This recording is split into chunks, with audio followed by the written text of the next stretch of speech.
আমাদের এখানে কালকে রাত্রে থেকে বৃষ্টি শুরু হইছে, এখনো কমে নাই।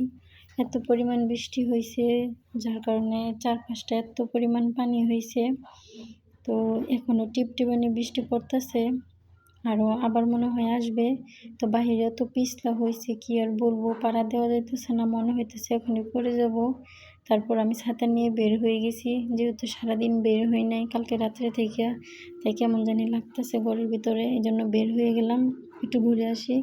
তো বের হয়ে গেটের বাহিরে বের হয়ে দেখি একটা মেয়ে মাথা নিচের পিঠ দিয়ে শুয়ে বসে আছে। তো দেখে আমি ভয় পেয়ে গেছি। তো মেয়েটাকে জিজ্ঞেস করলাম যে তুমি এখানে কি করো?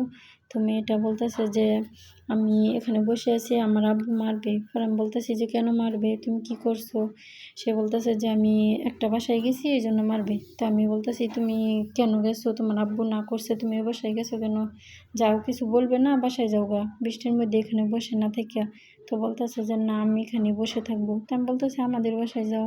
বলতেছে না, আমাদের বাসায় সে যাবে না। তো কি আর করা।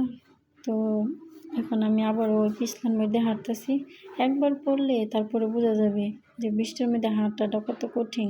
তারপর আমি হাঁটতেছি। তো সবাই ভালো থাকবেন। আল্লাহ হাফেজ।